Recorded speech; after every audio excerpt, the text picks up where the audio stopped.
تبيان القرآن.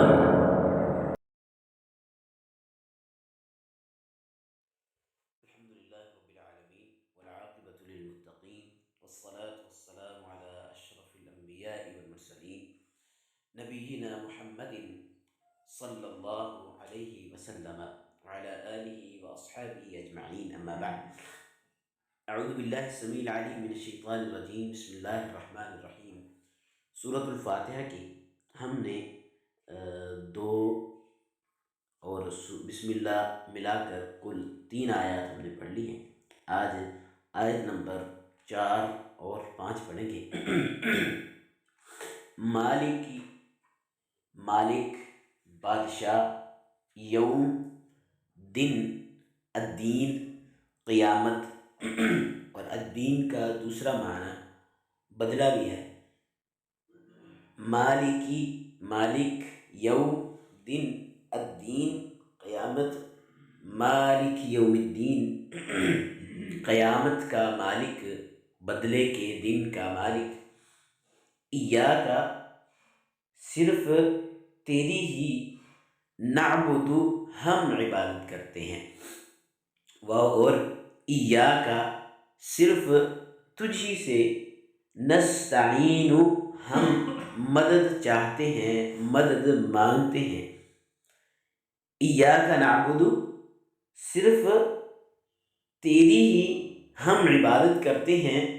وایاک نستعین اور صرف تجھی سے ہی ہم مدد مانگتے ہیں. مالکی یوم الدین مالک ہے بدلے کے دن کا، قیامت کے دن کا. ایاک نعبد صرف تیری ہی ہم عبادت کرتے ہیں.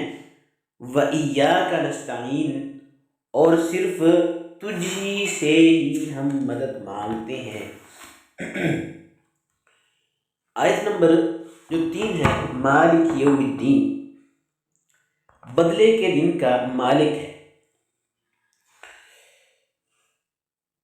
دنیا میں بھی اگرچہ مکافات عمل کا سلسلہ جو ہے وہ ایک حد تک جاری رہتا ہے، لیکن اس کا مکمل ظہور جو ہے وہ آخرت میں ہوگا.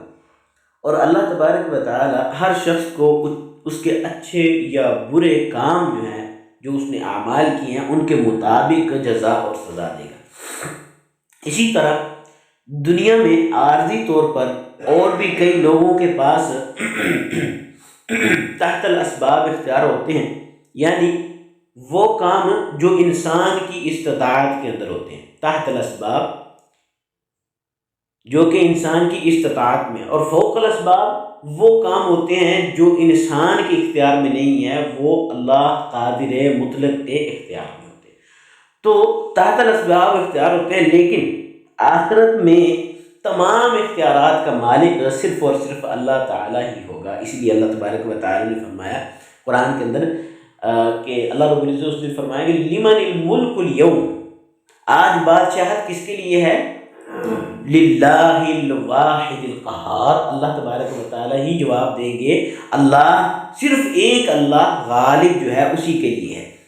اور دوسری جگہ اللہ رب العزت نے فرمایا کہ یوم لا تملک نفس لنفس شیئا والامر یومئذ للہ، جس دن کوئی بھی نفس، کوئی بھی جان، کوئی بھی جو مخلوقات میں سے اللہ تبارک و تعالیٰ نے مخلوقات پیدا کی ہیں، وہ کسی کے لیے تھوڑا سا بھی فائدہ نہیں رکھے. لا تملک، وہ مالک نہیں ہوگی، وہ کسی کو فائدہ نہیں دے سکیں گی، وہ کسی کے ساتھ بھلائی نہیں کر سکیں گی.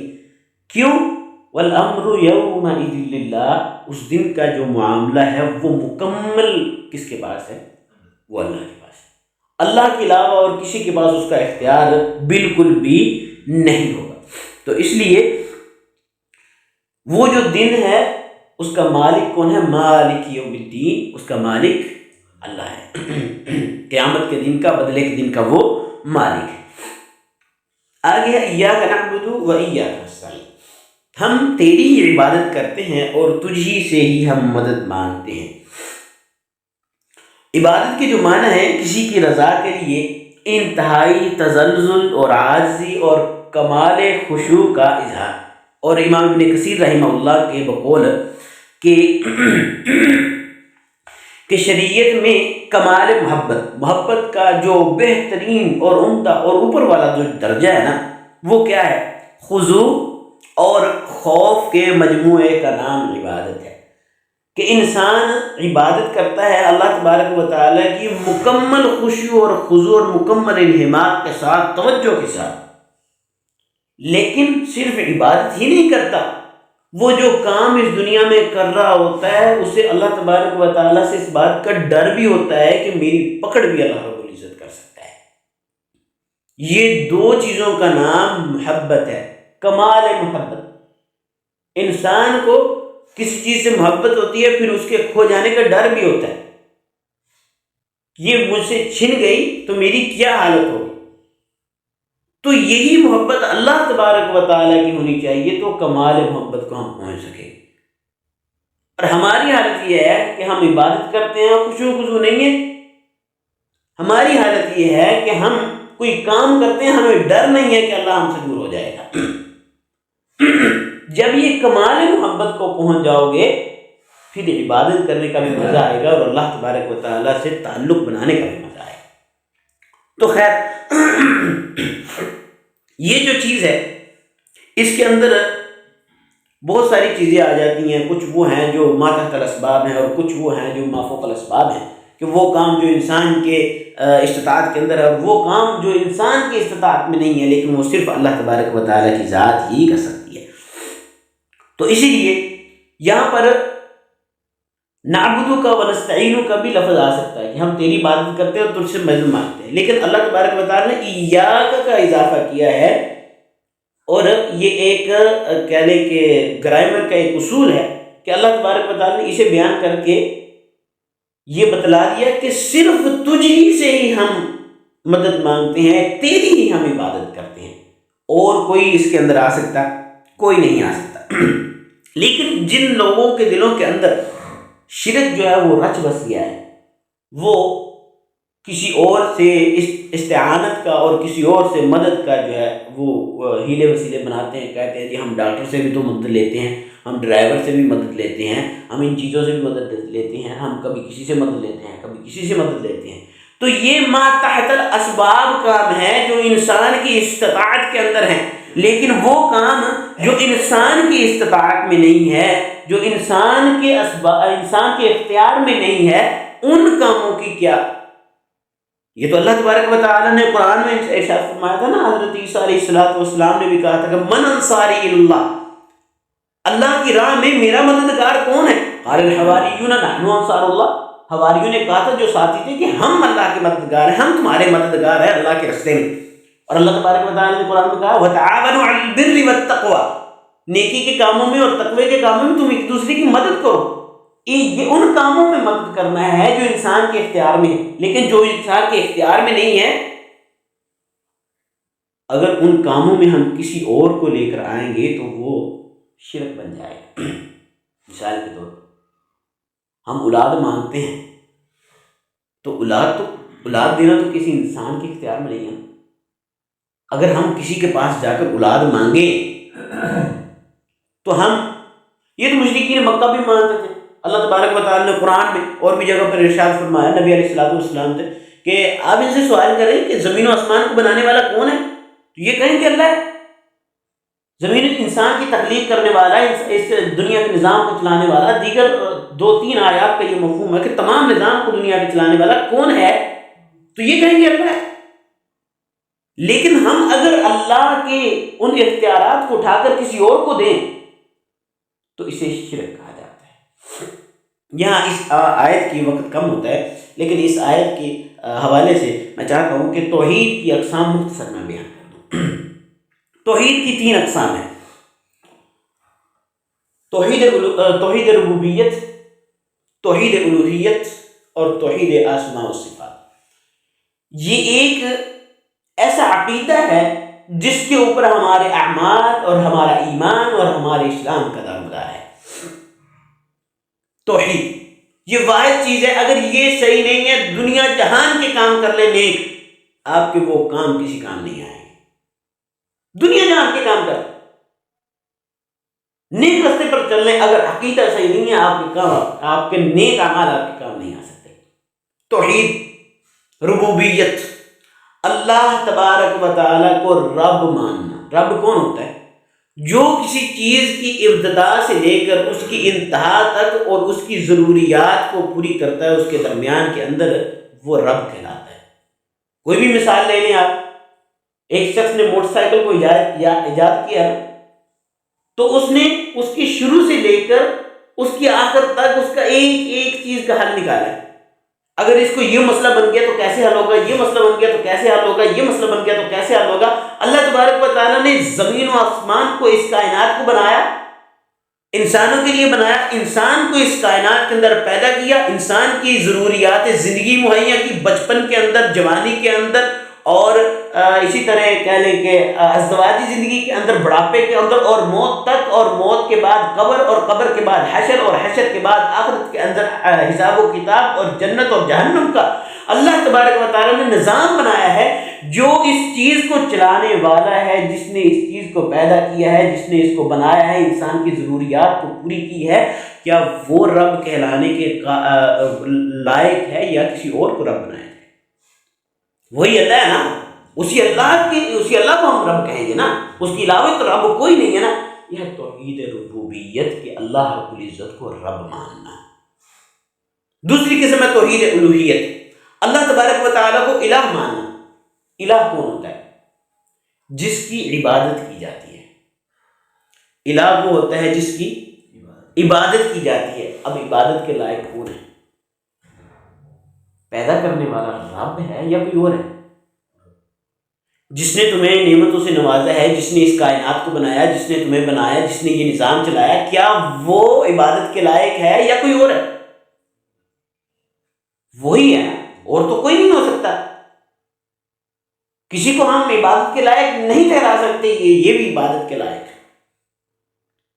یہ دو چیزیں، توحید ربوبیت اور توحید الوہیت، یہ ہمیں سمجھ آنی چاہیے کہ اللہ تبارک و تعالی رب ہے اور اس کو رب مانا جائے گا، اور پھر اس کے بعد عبادت کے لائق بھی وہی ہے، کیونکہ وہ رب ہے، مالک ہے، وہی عبادت کے لائق ہے۔ ہم اسی کی مانیں گے، اسی کی عبادت کریں گے اور اسی کے سامنے سر کو جھکائیں گے۔ تیسری چیز توحید اسماء و صفات، یہ اللہ تبارک و تعالیٰ کی صفات ہیں، اللہ تبارک و تعالیٰ کے نام ہیں۔ ملحدین اور جو زندیق ہیں وہ ان کے اندر بہت زیادہ گڑبڑ کرتے ہیں اور یہاں سے اپنا عقیدہ خراب کرتے ہیں کہ اللہ تبارک و تعالیٰ کی صفات جو ہیں وہ اللہ رب العزت کے علاوہ کسی اور کو دے دینا۔ مثال کے طور پر اللہ تبارک و تعالیٰ عالم الغیب ہے، تو عالم الغیب کسی اور کو کہہ دینا، یہ بھی اللہ تبارک و تعالیٰ کے ساتھ کیا ہے؟ شرک ہے۔ توحید، یہ توحید کی اقسام ہے، اس کے اندر ذرا سے بھی گڑبڑ کرنا یہ اللہ تبارک و تعالیٰ کے ساتھ شرک ہو جائے گا۔ سب سے پہلی بات کہ عالم الغیب صفات اللہ رب العزت کی اٹھا کر کسی اور کو دے دینا۔ لیکن یہاں پر ایک بات آتی ہے کہ ہم بصیر ہیں، ہم دیکھتے ہیں، تو کیا اللہ رب العزت کی ذات نہیں دیکھتی؟ ہم سمیع ہیں، سنتے ہیں، کیا اللہ رب العزت کی ذات نہیں سنتی؟ ہم علیم ہیں، جانتے ہیں، علم رکھتے ہیں، تو اللہ رب العزت کی ذات علم نہیں رکھتی؟ یہ تو خالق اور مخلوق کی صفات ایک ہو گئی، فرق کیا ہے؟ سوال ہے، فرق کیا ہے؟ خالق اور مخلوق کی صفات کے اندر فرق کیا ہے؟ تو اللہ تبارک و تعالیٰ اور خالق اور مخلوق کی صفات کے اندر فرق یہ ہے کہ اللہ رب العزت کی صفات جو ہیں وہ لا محدود ہیں، لا زوال ہیں، یعنی ہم ایک حد تک دیکھ سکتے ہیں، اللہ رب العزت کی نگاہ کی، بصارت کی، اللہ رب العزت کی بصیرت کی کوئی حد نہیں ہے۔ ہم سبھی ہیں، ایک حد تک سن سکتے ہیں، لیکن اللہ رب العزت کی جو صفت سمیع ہے اس کی کوئی حد ہے، وہ لا محدود ہے، لا زوال ہے۔ ہماری سماعت ختم ہو سکتی ہے لیکن اللہ رب العزت کی سماعت ختم نہیں ہو سکتی۔ ہمارا علم، دنیا کا علم اٹھا لے تو اس طرح مثال لے لے کہ سمندر کے اندر ایک سوئی کو ڈبو کر باہر نکالا جائے تو جتنا پانی اس سوئی کے ساتھ ہے، اللہ رب العزت کے علم کے مقابلے میں دنیا کا علم اتنی بھی حیثیت نہیں رکھتا۔ اتنا وسیع تر علم ہے۔ تو اس توحید اسماء و صفات کے اندر ایک بہت بڑا مسئلہ جو ہے وہ کیا جاتا ہے کہ اللہ تبارک و تعالیٰ کو ہر جگہ پر مانا جاتا ہے کہ اللہ رب العزت ذات کے لحاظ سے ہر جگہ موجود ہے۔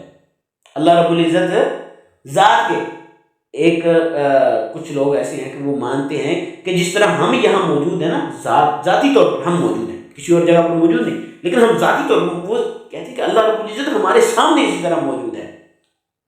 لیکن یہ جو ایک بادشاہ ہے اس کے لائق نہیں ہے کہ اس کے پاس اتنا علم ہو کہ وہ ہر چیز کا، حتیٰ کہ ایک چھوٹا سا مچھر ہے اس کی حرکات اور سکنات کو بھی جانتا ہے، ہمارے دل کے بھیتوں کو بھی وہ جانتا ہے، اور اس کے بعد اس کی بصارت اتنی ہے کہ وہ ہر چیز کو دیکھ رہا ہے، سماعت اتنی ہے کہ بیک وقت اپنے تمام بندوں اور مخلوقات کی وہ باتیں وہ سن رہا ہے، ان کی مناجات سن رہا ہے، ان کی دعائیں سن رہا ہے۔ وہ اتنا وسیع تر علم ہے، اسے ہمارے پاس آنے کی ضرورت نہیں۔ اللہ تبارک و تعالیٰ نے قرآن میں ارشاد فرمایا الرحمن علی العرش استوی، رحمان کہاں ہے؟ وہ عرش پر مستوی ہے۔ تو اللہ رب العزت کی ذات عرش پر ہے۔ علم اور صفات کے اعتبار سے اللہ تبارک و تعالیٰ کی ذات ہر جگہ موجود ہے۔ اللہ رب العزت ہر جگہ موجود ہے، علم اور صفات کے اعتبار سے، ذات کے اعتبار سے اللہ رب العزت کہاں ہے؟ صرف عرش۔ یہ وہ چیزیں ہیں کہ اگر انسان کو سمجھ آ جائیں تو میرا خیال ہے کہ انشاءاللہ الرحمن اللہ رب العزت کے فضل اور کرم سے کہ اللہ تبارک و تعالی ہماری ٹوٹی پھوٹی عبادتیں جو ہیں وہ بھی قبول اور منظور فرما لے گا انشاءاللہ۔ تو کوشش کریں کہ توحید کو جتنا گہری نظر سے دیکھ سکیں، سمجھ سکیں۔ یہ مختصر ہے، اگر ہم اس کو کھولنا چاہیں تو یہ اتنی لمبی کہ ہماری یہ جو کہہ لیں کہ یہ مجلس یہ کبھی ختم ہی نہ ہو۔ توحید ہم پڑھتے ہی جائیں، ختم ہی نہیں ہو سکتے۔ یہ بہت لمبا ٹاپک ہے لیکن مختصر بیان کرنے کی کوشش کی ہے۔ دعا ہے کہ اللہ تبارک و تعالی ہمیں قرآن و حدیث کو سمجھ کر عمل کی توفیق عطا فرمائے۔ سبحان ربک رب العزت عما یصفون وسلام علی المرسلین والحمد للہ۔